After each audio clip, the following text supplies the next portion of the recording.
The massive alien vessel materialized at the edge of the solar system without warning. One moment, the vast expanse beyond Neptune's orbit was empty. The next, a behemoth of impossible proportions hung there, its hull gleaming with an otherworldly sheen that defied human understanding. Earth's deep space monitoring stations erupted into chaos. Alarms blared, screens flickered with incomprehensible data, and panicked voices filled secure channels worldwide. In mission control centers from Houston to Beijing, sleep-deprived technicians gaped at their displays, desperately trying to make sense of the readings. "It can't be," muttered Dr. Moira Callahan, her eyes wide as she stared at the main screen at NASA's Jet Propulsion Laboratory. The mass, the energy output, it's beyond anything we've ever encountered. As the news spread like wildfire across the globe, humanity's reaction was swift and predictable. Stock markets plummeted, religious leaders called for calm or proclaimed the end times, and social media exploded with a mix of fear, excitement, and wild speculation. In the halls of power, leaders scrambled to formulate a response. The UN Security Council convened an emergency session, while military commanders worldwide placed their forces on high alert. The possibility of hostile intent loomed large in every discussion. "We need to broadcast a message," insisted the Chinese ambassador, his normally stoic demeanor cracking under the strain. "Show them we're a peaceful, technologically advanced species." "And if they're not here peacefully," countered his American counterpart, her voice tight with tension, "we can't risk exposing our vulnerabilities." As the debate raged on Earth, the alien vessel began to move. With a burst of energy that sent ripples through the fabric of space-time itself, it accelerated towards the inner solar system. Terror gripped billions as they watched the live feeds, the monstrous ship growing larger with each passing hour. Then, just as it approached Mars' orbit, the unthinkable happened. The alien vessel transmitted a message in perfect English. "People of Earth," the voice boomed from every speaker and screen capable of receiving the signal, "we have returned." The word sent shockwaves through human civilization. Returned? What could it mean? Before anyone could process the implications, the transmission continued. "We are the Galactic Federation. Long ago, we discovered your species in its infancy. We saw potential in your kind, a potential for warfare." Images flooded the broadcast, showing primitive humans being observed by strange, ethereal beings. The aliens watched as early Homo sapiens crafted tools, built shelters, and engaged in tribal conflicts. "We cultivated your warlike nature," the voice explained, as the images shifted to show alien technology subtly influencing human development. "We guided your evolution, shaping you into the perfect soldiers for our interstellar conflicts." The revelation hit humanity like a sledgehammer. Everything they thought they knew about their history, their very nature as a species, was being turned on its head. "For millennia you served as our weapons," the alien narrative continued. "Your ancestors fought and died across 1,000 worlds, never knowing the true scope of the galaxy around them." The broadcast showed scenes of human warriors, clad in advanced armor, battling monstrous creatures on alien worlds. The violence was breathtaking, the human fighters displaying a savagery that both horrified and fascinated their modern descendants. But then, tragedy struck. The alien voice intoned. "A great calamity befell our civilization. In the chaos that followed, your world was forgotten." The images shifted again, showing the alien overseers abandoning Earth, leaving the fledgling human civilization to fend for itself. Centuries passed in a blur, humanity rising from primitive tribes to sprawling empires, then to the modern technological age. "We have returned to reclaim our weapons," the voice concluded, "to see what you have become in our absence." As the transmission ended, an eerie silence fell across the planet. In living rooms and government chambers alike, humans struggled to process the earth-shattering revelations. For Dr. Moira Callahan, the shock quickly gave way to a burning curiosity. Hey there, hope you're enjoying the video so far. If you do, please hit the like button and subscribe to the channel. It really helps the channel to grow and reach more people. Now let's find out what comes next. If what they're saying is true, she mused, her mind racing, then our entire understanding of human evolution is wrong. But why return now? And what do they expect to find? In the White House Situation Room, the President of the United States sat ashen-faced, surrounded by equally stunned advisors. Options, she demanded, her voice hoarse. I need options. How do we respond to this? The Secretary of Defense cleared his throat. Madam President, I recommend we mobilize every asset we have. If they're here to reclaim us, we need to be prepared to resist. And if resistance is futile, the Secretary of State countered, we're talking about a civilization capable of forgetting an entire planet for thousands of years. How can we possibly stand against that kind of power? As the debate raged on, the alien vessel continued its approach. It passed the orbit of Mars, then slipped past the asteroid belt. All of Earth's space-based assets tracked its progress, helpless to do anything but observe. In orbit, the crew of the International Space Station watched with a mix of awe and terror as the massive ship drew near. Commander Bryn Taffa, a veteran of 3 space missions, felt her breath catch in her throat as she realized the true scale of the alien vessel. It's bigger than the moon, she whispered, her words carried to millions of listeners on the planet below. How is that even possible? As humanity grappled with its new reality, strange phenomena began to occur across the globe. Ancient structures, pyramids, stone circles, and monuments whose purposes had long been debated, began to emit pulses of energy.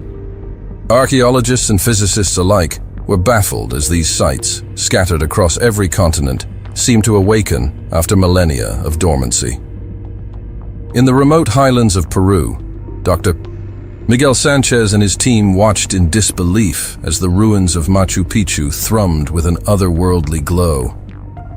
It's as if, he stammered into his satellite phone, as if the entire city was designed as some kind of beacon. Similar reports flooded in from Stonehenge, the Great Pyramid of Giza, Angkor Wat, and dozens of other sites. Each pulse of energy seemed to reach out towards the approaching alien ship, like long dormant machines finally fulfilling their purpose. As the strange energies built to a crescendo, the alien vessel suddenly halted its advance. It hung in space, just beyond the orbit of Earth's moon, a silent colossus that dwarfed humanity's greatest achievements in space exploration. Then, without warning, smaller craft began to emerge from the massive ship. Sleek, gleaming vessels that defied Earth's most advanced radar systems streaked towards the planet. Panic erupted as the alien ships entered the atmosphere, their destinations unclear. But instead of weapons of mass destruction, the ships released clouds of microscopic machines. These nanobots spread rapidly through Earth's atmosphere, defying all attempts to contain or destroy them. Within hours, they had blanketed the entire planet. Fear turned to confusion as the nanobots' purpose became clear. They were scanning, analyzing, cataloging every aspect of Earth's biosphere and of humanity itself. Dr. Callahan, working tirelessly at JPL to understand the alien technology, made a startling discovery. They're not just scanning us, she announced to her colleagues. They're comparing us to some kind of template, as if they're checking how much we've changed since they left. As the scans continued, more alien ships descended. These, however, were clearly designed for landing. They touched down at strategic points around the globe. Washington, D.C., Beijing, Moscow, New Delhi, and other seats of power. From each ship emerged a single figure, tall, ethereal beings that seemed to shimmer with an inner light. They moved with a grace that seemed impossible, their every gesture imbued with an authority that made even the most powerful human leaders feel small. The alien emissaries spoke simultaneously in every human language, their words broadcast globally. "We have analyzed your development," they announced. "You have exceeded our expectations in some ways, fallen short in others. Now you face a choice. The world held its breath, billions of hearts pounding in unison as they awaited the aliens' ultimatum. Rejoin us, the emissaries continued. Reclaim your place as the galaxy's premier warriors, or face extinction as a failed experiment. As the weight of the choice settled over humanity, an unexpected voice rose to challenge the alien decree. From a small research station in Antarctica, Dr. Freya Larson broadcast a message that would change the course of human history. "You say we were bred for war," she began, her voice trembling but determined. "But in your absence, we've become so much more. We've created art that touches the soul, music that moves the heart. We've unraveled the mysteries of our universe and taken our first steps into the cosmic ocean." Her words, picked up and amplified by media outlets worldwide, struck a chord with humans everywhere. In the face of extinction, humanity found its voice. "We are not just weapons," Dr. Larson continued. "We are explorers, dreamers, creators. And yes, we are warriors when we need to be, but we fight for peace, for justice, for the right to determine our own destiny." As she spoke, something remarkable began to happen. The ancient sites that had awakened earlier started to pulse in rhythm with her words. It was as if the Earth itself was amplifying humanity's defiance. The alien emissaries paused, clearly taken aback by this unexpected response. For the first time, uncertainty flickered across their ethereal features. In that moment of hesitation, humanity seized its chance. Leaders from every nation, setting aside old rivalries, came together in an unprecedented show of unity. They drafted a response that would echo through the ages. "We acknowledge our violent past and the role you played in shaping it. But we are more than the sum of our genetic programming. We have evolved, not just physically, but culturally and ethically. We will not be reclaimed as weapons, nor will we accept extinction.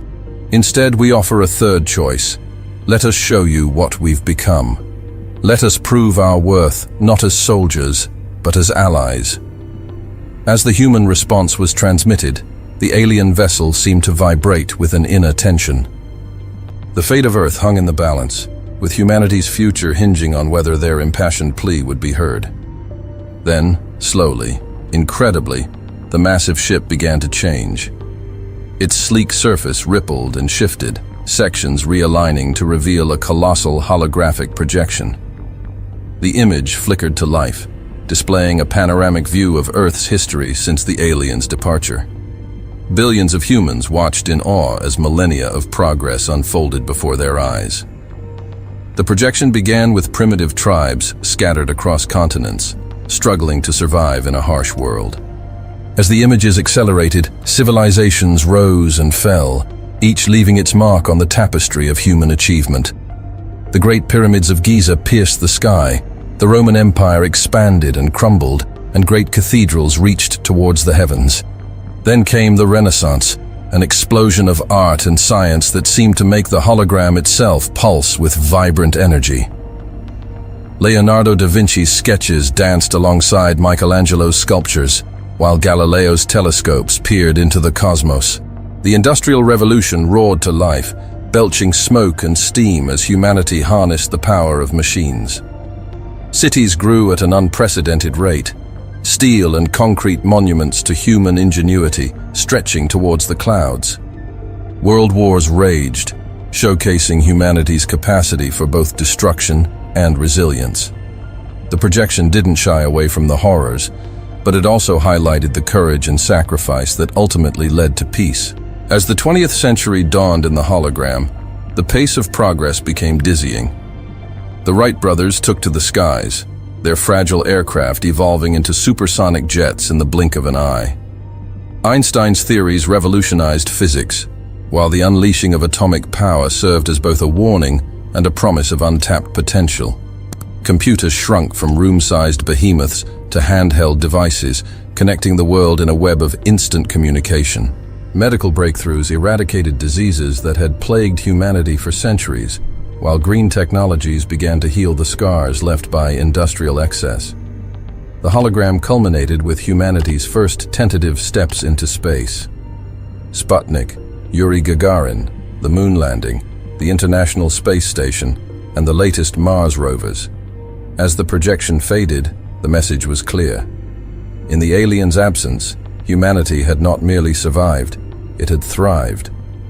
The alien emissaries stood motionless, their ethereal features unreadable as they processed the information. The silence stretched for what felt like an eternity before their collective voice resonated once more. "Impressive," they intoned, the word carrying a weight that made it clear they didn't offer praise lightly. "You have indeed evolved beyond our initial parameters. But the question remains, are you still suitable for your original purpose?" Dr. Moira Callahan, watching from JPL, couldn't contain her frustration. "Original purpose?" she muttered. "We're not some outdated software in need of an upgrade. We're a sentient species with our own goals and aspirations." As if in response to her unheard comment, the aliens continued. "We must evaluate your current capabilities. Prepare yourselves for a series of tests that will determine your worth to the Galactic Federation." Before world leaders could formulate a response, the alien ships began to move.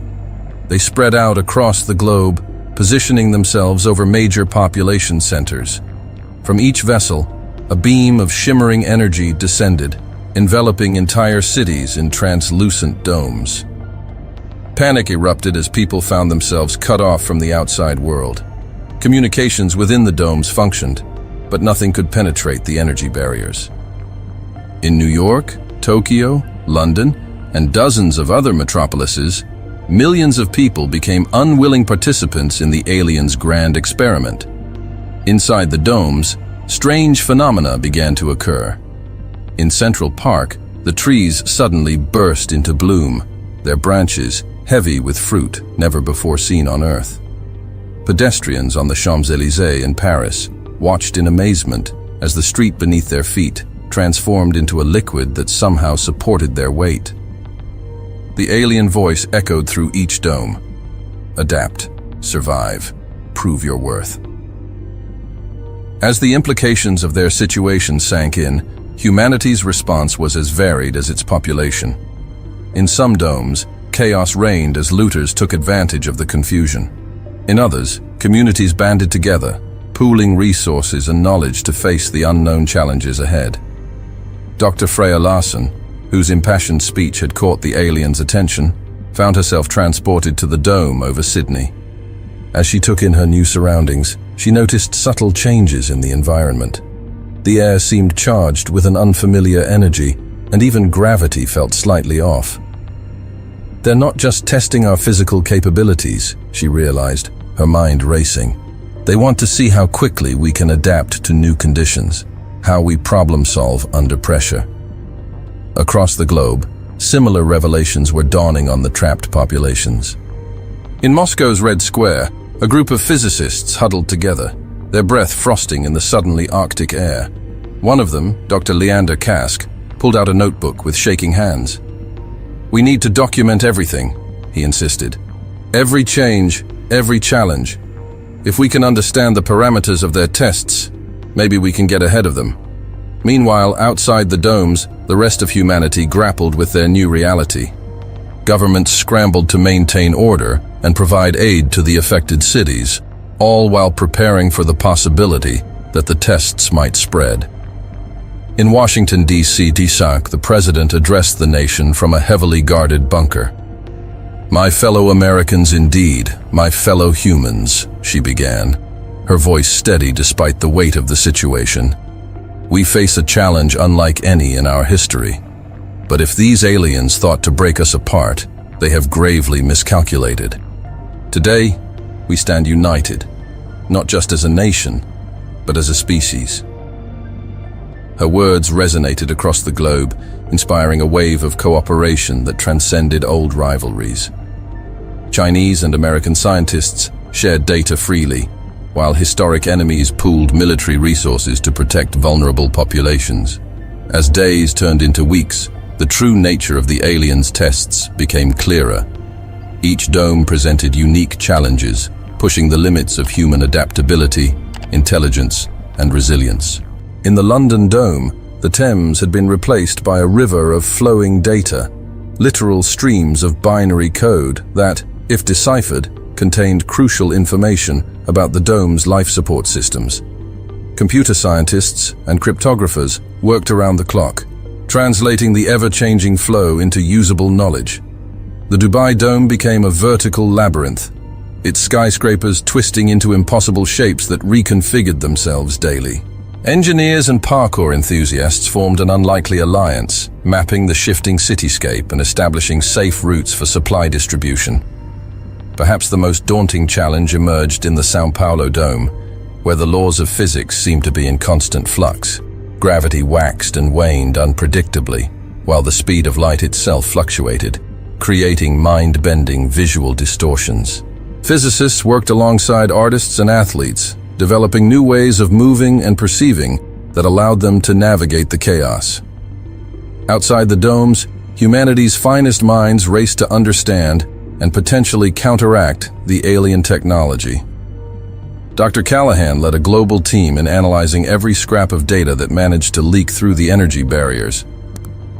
"There's a pattern here," she insisted during a video conference with colleagues from around the world. "These aren't random tests.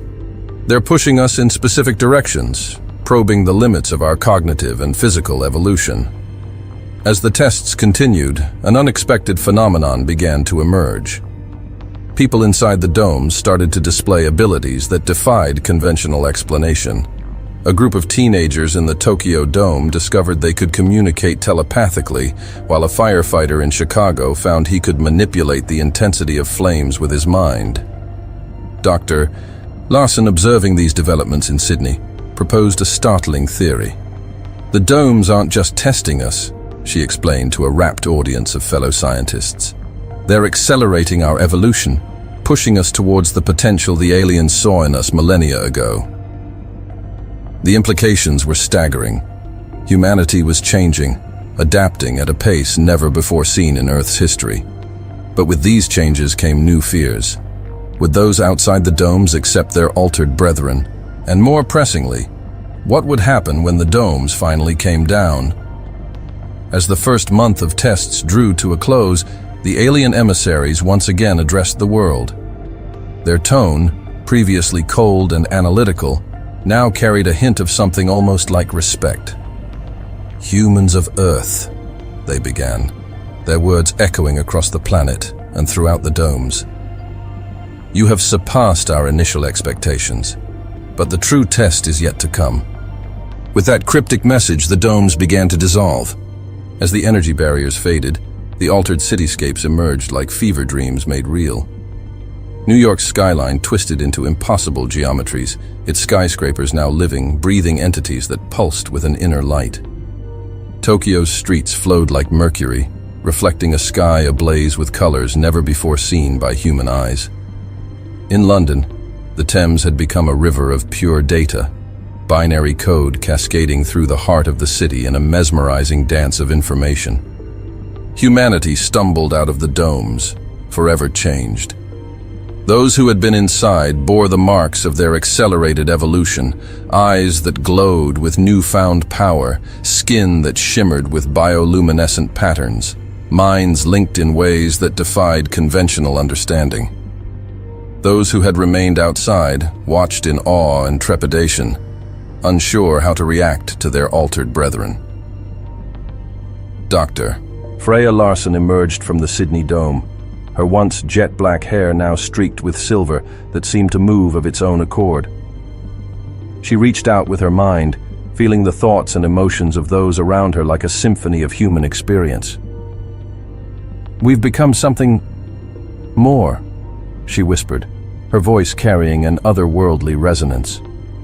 As the world grappled with the implications of humanity's transformation, the alien emissaries once again addressed the planet.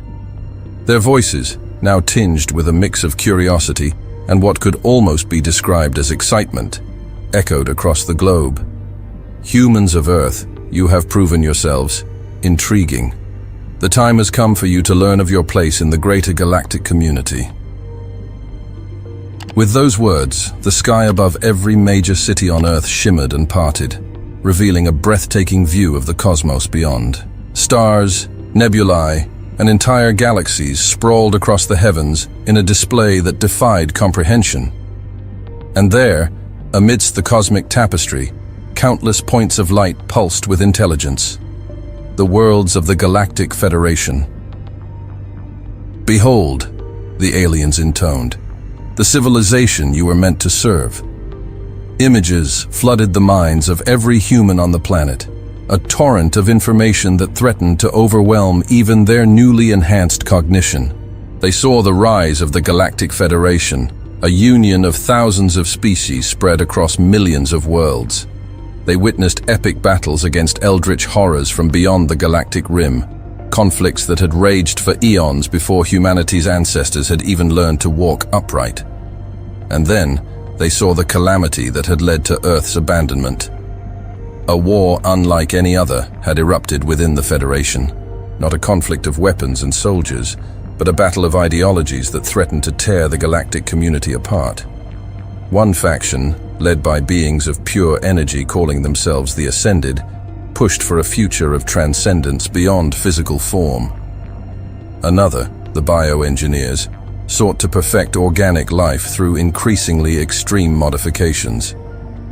Earth, along with countless other weapon worlds, had been caught in the crossfire. As the conflict escalated, resources were diverted, communication networks collapsed, and entire sectors of the galaxy were cut off. In the chaos, the small blue world that had once been prized for its warrior stock was simply forgotten. As the stream of information subsided, humanity reeled from the revelation.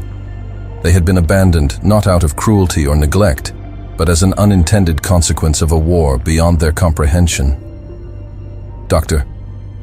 Moira Callahan, her mind racing to process the influx of galactic history, found her voice. But why return now? After all this time, the alien emissaries, their forms shimmering with barely contained energy, responded in unison. The war that divided us has reached a stalemate. Both factions seek an advantage, a key to tip the balance, and you, humans of Earth, may be that key. The implications hit like a thunderbolt. Humanity, once bred for war, now stood at a crossroads that could determine the fate of an entire galaxy. World leaders, scientists, and newly evolved humans were whisked away to a massive space station that materialized in Earth orbit. There, in chambers that defied Euclidean geometry, the first true negotiations between humanity and the Galactic Federation began. Representatives from the Ascended and bioengineer factions made their cases, each trying to sway humanity to their side. The Ascended offered a future of pure consciousness, free from the limitations of physical form. The bioengineers promised perfection of the flesh, the ability to reshape biology at will. But it was a third faction, one that had remained silent until now, that caught humanity's attention. They called themselves the Synthesists, a group that sought balance between the physical and the transcendent. And they saw in humanity's unique evolution, the blending of organic growth with sudden, almost technological advancement, a potential path forward for the entire galaxy. As the negotiations wore on, Earth's representatives began to realize the true power of their position. They were not merely supplicants begging for a place in the galactic community. They held the key to breaking a deadlock that had paralyzed an entire civilization. Dr. Larson, her enhanced mind allowing her to grasp the intricacies of galactic politics with startling clarity, took center stage. "We will not be pawns in your war," she declared, her voice resonating with newfound authority. "But neither will we stand idly by while the fate of the galaxy hangs in the balance." She proposed a radical idea, a series of demonstrations that would showcase humanity's unique abilities and perspective. Not as weapons, but as problem solvers, innovators, and mediators. The first demonstration took place on a war-torn world at the edge of Federation space. A team of human engineers, their bodies and minds enhanced by their time in the domes, set to work. Within days, They had repurposed the remnants of ancient battlefields into a thriving ecosystem, turning instruments of destruction into the foundations of new life. Next came a diplomatic mission to a sector long abandoned due to deadly radiation. Human negotiators, their newly evolved biology, allowing them to withstand the harsh environment, brokered a peace between two species that had been locked in conflict for millennia. But it was the third demonstration that truly showcased humanity's potential. On a planet that had been deadlocked in philosophical debate for centuries, unable to choose between ascending beyond the physical or embracing biological perfection, a group of human artists and scientists unveiled a masterpiece. It was a fusion of technology and organic matter, a living sculpture that sang with the music of the spheres and pulsed with the rhythm of 1 billion heartbeats. It was a physical representation of the synthesist ideal, a bridge between worlds that left even the most jaded Galactic Federation representatives in awe. As news of these demonstrations spread across the galaxy, the balance of power began to shift. More and more worlds looked to Earth not as a forgotten backwater or a potential weapon, but as a source of inspiration and innovation. The Ascended and Bioengineer factions, sensing the change in the galactic winds, scrambled to adjust their strategies. Some sought to undermine humanity's efforts, spreading disinformation and attempting to sow discord. Others tried to curry favor, offering advanced technologies and access to long-hidden knowledge in exchange for humanity's support. Through it all, Earth's leaders and their newly evolved advisors walked a diplomatic tightrope. They knew that one false move could plunge the galaxy back into conflict, with their world caught in the crossfire. As the galactic community debated humanity's place in the cosmic order, changes continued to unfold on Earth. The alterations wrought by the domes spread, albeit more slowly, to the rest of the population. Cities reshaped themselves. Technology leapt forward in bounds that defied conventional scientific understanding, and the very nature of human society began to transform. Dr. Deere Callahan, working tirelessly to understand and guide these changes, made a startling discovery. The modifications to human biology and the alterations to Earth's cities and technology were not separate phenomena. They were part of a greater whole. Humanity and its homeworld were evolving together, becoming something greater than the sum of their parts. "We're not just changing," she explained to a rapt audience of human and alien dignitaries. "We're becoming a bridge between worlds, between the organic and the technological, the physical and the transcendent. We are the living embodiment of synthesis." Her words, broadcast across the galaxy, resonated with countless beings who had long sought a middle path between the extremes offered by the dominant factions. A movement began to grow, with Earth at its center, not an empire built on conquest, but a beacon of hope in a divided cosmos. As the first year of Earth's reintegration into the galactic community drew to a close, the alien emissaries who had once viewed humanity as little more than forgotten weapons stood before the United Nations. Their ethereal forms seemed somehow humbled, their voices tinged with something that could almost be described as respect. "Humans of Earth," they began, "you have shown us a path we had not considered. You have reminded us of the strength that comes from unity, from the blending of diverse perspectives and abilities. We came here seeking weapons, but we have found partners." The emissaries extended an offer that would have been unthinkable mere months ago. A seat on the Galactic Federation's ruling council, not as subordinates or client species, but as full and equal members with the power to shape the future of the galaxy. As humanity stood on the brink of a new era, poised to take its place among the stars, Dr. Larson gazed up at the night sky. The stars no longer seemed cold and distant, but alive with possibility. "We were forgotten," she mused, a smile playing across her lips. "But now, we will be remembered. Not as the weapons we were meant to be, but as the peacemakers we chose to become." The galaxy watched and waited, holding its breath as humanity prepared to make its choice. The next move would be theirs, and it would echo across the cosmos for eons to come. The Grand Chamber of the Galactic Federation's ruling council pulsed with an energy that transcended the physical realm. Beings of pure light hovered alongside cybernetic constructs and creatures of flesh and blood, all focused on the small delegation from Earth. Dr. Freya Larson stood at the forefront, her silver-streaked hair shimmering with an inner light that matched the ethereal glow of the Ascended. "We accept your offer," she declared, her voice carrying the weight of humanity's collective decision. "Earth will join the Galactic Federation as full and equal members." A ripple of excitement, or what passed for excitement among such diverse beings, swept through the chamber. The decision was historic, unprecedented.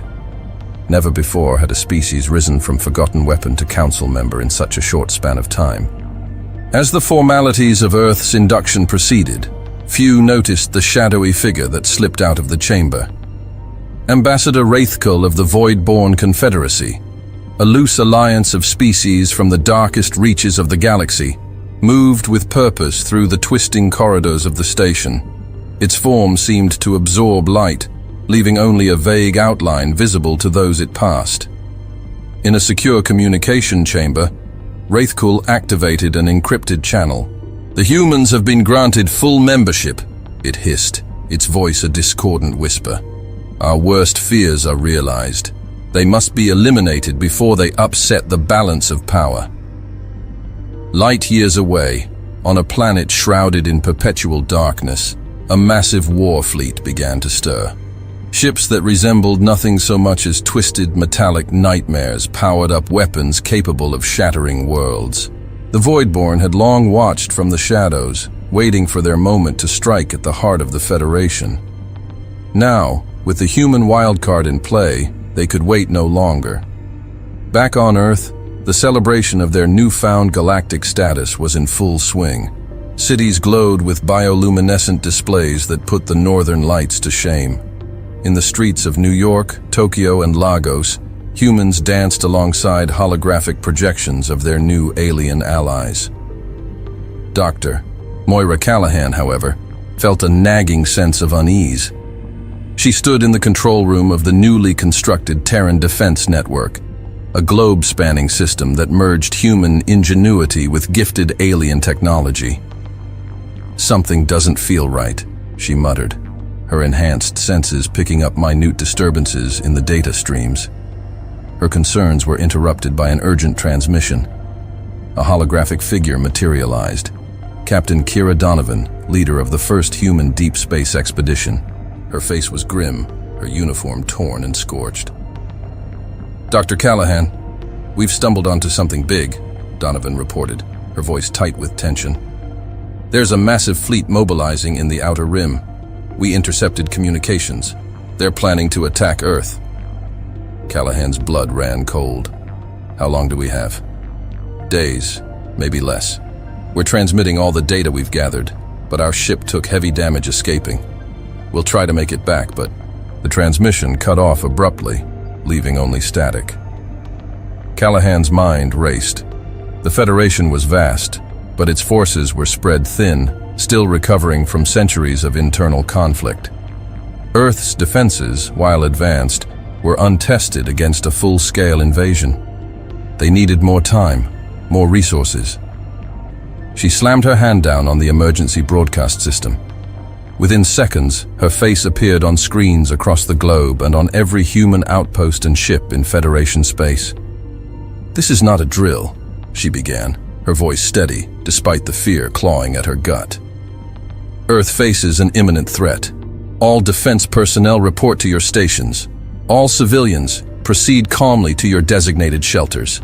This is not a drill." As Callahan's warning echoed across the planet, humanity's response was swift and unified. The chaos and panic that might have ensued just a year ago was replaced by a grim determination. They had faced extinction before. They would not go quietly into the night. In orbit, the fledgling Terran space fleet began to assemble. Ships that melded organic and mechanical components, guided by human intuition and alien technology, moved into defensive formations. On the ground, massive energy shields flickered to life over major cities, their iridescent domes a testament to the marriage of human resilience and galactic science. But even as Earth prepared for battle, diplomatic channels burned with activity. Larson, leveraging her position on the Federation Council, worked tirelessly to rally support. This attack is not just against Earth, she argued, her words broadcast across 1 million worlds. It's an assault on the very ideals of the Federation. We must stand united. Her impassioned plea did not fall on deaf ears. Ships from a dozen allied species began to arrive in Earth's system, forming a protective armada unlike anything seen since the Great Wars of the Federation's founding. Yet for every ally that came to Earth's aid, there were those who hesitated, who wondered if defending this upstart world was worth the cost. The Voidborn's agents whispered in shadowy corners, sowing doubt and fear. As the hour of battle approached, Earth's defenders worked frantically to prepare. In hidden labs beneath the Himalayas, Dr. Callahan and a team of human and alien scientists put the finishing touches on a weapon that defied conventional physics, a device that could potentially turn the tide of the coming conflict. "It's a risk," Callahan explained to the gathered military leaders, her eyes blazing with intensity. "We're tapping into the same energies that the Ascended use to transcend physical form. If it works, we can disrupt the Voidborn fleet systems. If it fails, we won't be around to regret it," General Acacia Morrow finished grimly. "Do it." As the weapon was moved into position, a tense silence fell over the planet. In homes and bunkers, in orbiting ships and distant outposts, humanity held its breath. They had faced challenges before, ice ages and plagues, world wars and environmental disasters. But never had the stakes been so high, the odds so daunting. Then, on the edge of the solar system, space itself seemed to tear open. The Voidborn fleet emerged from the rift like a swarm of metal locusts, their ships blotting out the stars. At their center loomed a vessel of such immense proportions that it dwarfed even the massive alien ship that had first returned to Earth. "My God," whispered Captain Donovan, her battered ship limping into the solar system just ahead of the invading force. "It's a planet killer." The battle erupted with a fury that turned night to day. Energy beams lanced across space, while swarms of fighter craft danced and died in the void. The Voidborn pressed forward with a single-minded determination, caring nothing for the losses they sustained. On Earth, Dr. Larson stood in the Federation Embassy, surrounded by holographic representatives from 100 worlds. "You must send reinforcements," she pleaded. "If Earth falls, the Voidborn will not stop there. They will—" Her words were cut short as the embassy shook violently. Outside, the shield over New York flickered and failed under a barrage of antimatter warheads. Skyscrapers toppled like dominoes, their alien-enhanced structures crumbling under forces they were never designed to withstand. Similar scenes played out across the globe. Paris, Lagos, Tokyo, one by one, Earth's great cities fell. The orbital defense grid, vaporized in the opening salvo, rained debris onto the planet below. All seemed lost. The Voidborn fleet pressed ever closer, their planet killer charging a weapon that would crack Earth like an egg. In her underground bunker, Dr. Callahan closed her eyes, took a deep breath, and activated the experimental weapon. For a moment, nothing seemed to happen. Then, like a ripple becoming a tsunami, a wave of energy burst forth from the device. It washed over the Earth, through the defending fleet, and slammed into the Voidborn armada. Ships began to twist and distort, their crews screaming as the very fabric of reality warped around them. The energy wave seemed to feed on itself, growing stronger with each passing second. But it didn't stop there. Callahan watched in horror as the wave continued to expand, engulfing friend and foe alike. "No," she whispered. "No, no. It's too much. We can't control it." As the energy wave approached the planet killer, the massive ship attempted to flee. Too late. The wave struck it with the force of a supernova, tearing the vessel apart at the subatomic level. The resulting explosion was beyond catastrophic. For a moment, it seemed as if the entire solar system would be consumed. Then, just as suddenly as it began, it was over. The energy wave collapsed in on itself, leaving behind an eerie silence.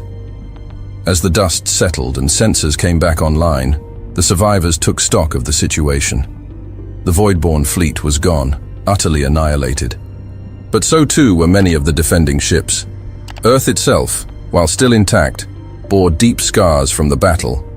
In the aftermath, as rescue efforts began and the full extent of the damage became clear, a strange phenomenon swept across the planet. Humans and aliens alike reported visions, flashes of insight into realms beyond normal perception. Dr. Larson, emerging from the ruins of the Federation embassy, found herself able to see the quantum threads that connected all living things. Captain Donovan, dragging herself from the wreckage of her ship, suddenly understood the language of the stars themselves. It soon became apparent that the energy wave had done more than destroy the Voidborn. It had accelerated the evolution that the domes had begun, pushing humanity and their allies into a new stage of existence. As the galaxy reeled from the conflict and its aftermath, Earth stood at a crossroads once again. They had survived, proven their worth 100 times over, but the cost had been unimaginably high. In the smoldering ruins of New York, Dr. Callahan helped pull survivors from the rubble. Her mind raced with the implications of what they had unleashed. "We've opened a door," she murmured, more to herself than to those around her. But to what? As if in answer, the sky above shimmered and parted. But this time, it wasn't the Galactic Federation or the Voidborn who appeared.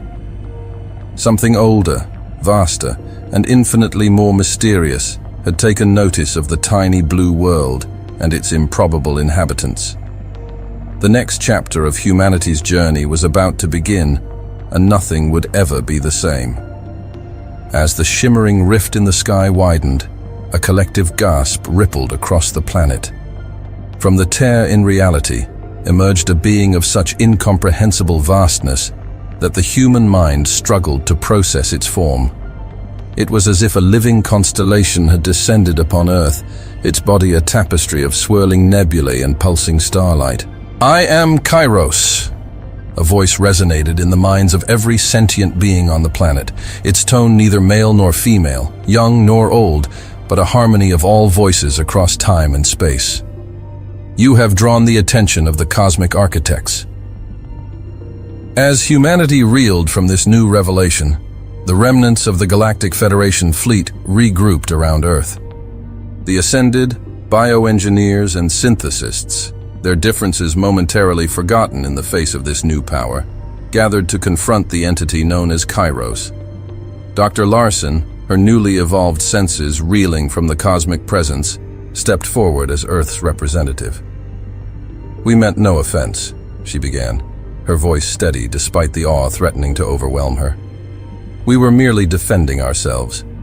Kairos's form shimmered, stars within its body pulsing in a rhythm that seemed to match the heartbeat of the universe itself. "Offense? No, child of Earth. You have not offended. You have awakened." With those words, Kairos extended a tendril of starlight, touching the minds of every human on the planet. In an instant, the full scope of galactic history unfolded before them. They saw the rise and fall of civilizations that made the Galactic Federation seem young by comparison. They witnessed the birth of stars and the death of galaxies, all orchestrated by the cosmic architects in a grand dance of creation and destruction. As the vision faded, humanity found itself forever changed. The evolutionary leap triggered by Dr. Callahan's weapon had been but a prelude to this moment of cosmic awakening. "The experiment has yielded unexpected results," Kairos continued, its words echoing across the solar system. "You were more than weapons, more than pawns. You are the key to the next phase of universal evolution." The implications of Kairos's words sent shockwaves through the assembled alien factions. The Ascended, their forms flickering with agitation, demanded answers. "This cannot be. Humanity was forgotten, abandoned. How can they be the key?" Kairos's response was both gentle and unyielding. It was in that very abandonment that they found their strength. free from the constraints of your expectations. They evolved in ways you could not foresee. As the cosmic entity spoke, the true extent of the conspiracy began to unravel. The Void-born attack, it was revealed, had been orchestrated by a cabal of extremists from all factions of the Galactic Federation. They had feared the potential they sensed in humanity, seeing in Earth's children the power to upset the delicate balance of galactic politics. Dr. Callahan, her mind racing to process the revelations, suddenly understood the true nature of the weapon she had created. It wasn't just a defense system, she gasped. It was a key, unlocking our latent potential. Kairos's form pulsed in affirmation. You have taken the first step on a path that will reshape the cosmos, but the journey ahead is fraught with peril. The forces that sought your destruction will not rest. As if to underscore Kairos's warning, alarms blared across Earth's defense network. From the outer reaches of the solar system, a second wave of void-born ships emerged from hyperspace. This fleet dwarfed the first, a vast armada of world killers and reality-warping weapons. They seek to end the experiment before it can truly begin, Kairos intoned, its voice tinged with something akin to sadness. The choice now falls to you, children of Earth. Will you stand and fight for your place in the cosmic order, or will you falter at the precipice of your destiny? The question hung in the air for a heartbeat that seemed to last an eternity. Then, from the ruins of New York, a voice rang out. Captain Donovan, her body battered but her spirit unbroken, raised a fist to the sky. "We are humanity!" she roared, her words carried by the advanced communication networks to every corner of the globe. "We have faced extinction before, and we have survived. We will not falter now." Her cry was taken up by millions, then billions of voices.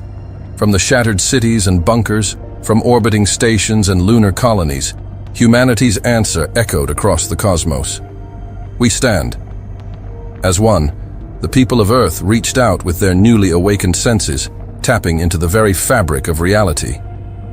They felt the quantum threads that Kairos had shown them, the invisible links that connected all things in the universe. Dr. Larson, her eyes glowing with cosmic fire, turned to the assembled alien factions. "We do not stand alone," she declared. "The Galactic Federation was founded on principles of unity and mutual defense. Will you honor those principles now in Earth's hour of need?" Her words struck a chord. One by one, representatives from 100 alien species stepped forward, pledging their support. Even those who had once viewed humanity with suspicion now recognized the stakes. If Earth fell, the balance of the entire universe might be irrevocably altered. As the Void-born fleet approached, a battle plan unlike any in galactic history took shape. Humanity, with its newfound cosmic awareness, would serve as the linchpin in a defense that melded the strengths of every faction. Ascended beings of pure energy merged with human consciousness, guiding swarms of nanobots that coalesced into living weapons. Bioengineer ships, their hulls pulsing with genetically engineered armor, linked with Earth's defense grid to create an impenetrable barrier. Synthesis technology, a perfect fusion of organic and mechanical, allowed human pilots to interface directly with their vessels, moving with impossible speed and precision. The clash, when it came, was beyond epic. It was a battle that would be remembered in legends across the galaxy for eons to come. Void-born world killers unleashed beams of annihilation, only to have their energy absorbed and redirected by human psychics, working in concert with ascended mentors. Swarms of fightercraft danced through the void, their movements guided by the collective intuition of a billion linked minds. At the heart of the conflict, Dr. Callahan and her team worked frantically to refine and amplify the weapon that had triggered humanity's evolution. With the knowledge imparted by Kairos, they began to understand its true potential.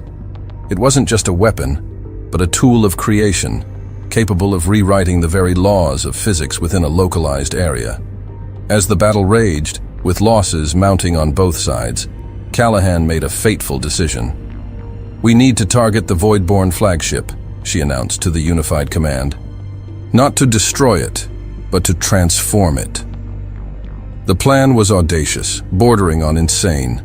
It would require perfect coordination between every faction, with humanity serving as the focal point for energies beyond mortal comprehension.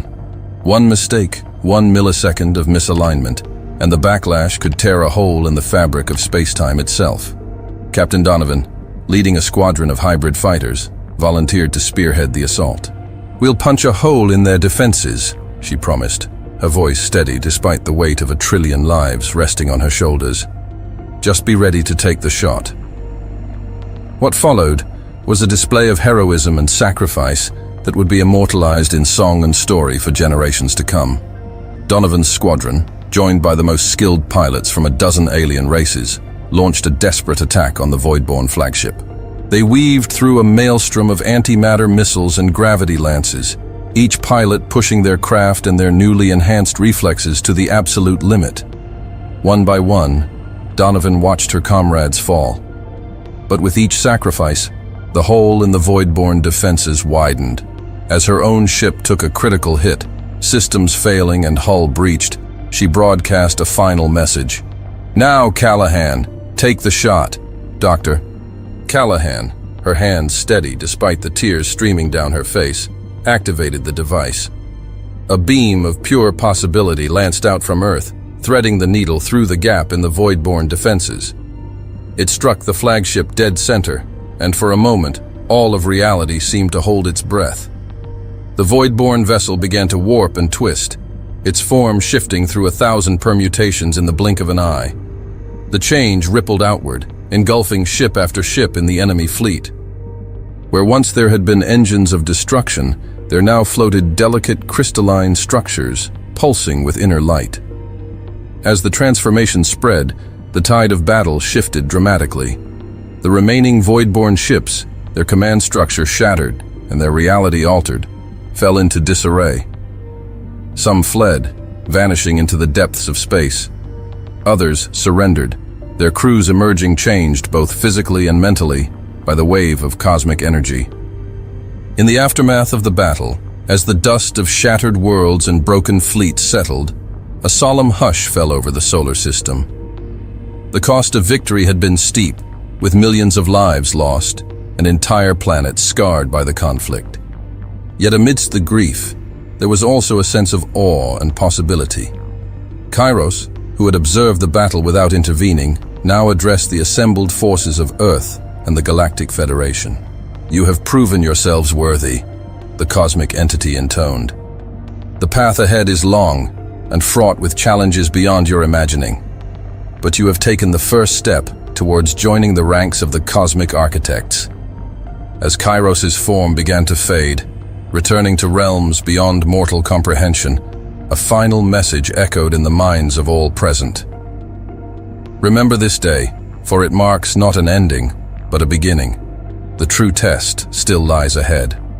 In the days that followed, as the monumental task of reconstruction began, the Galactic Federation convened an emergency session.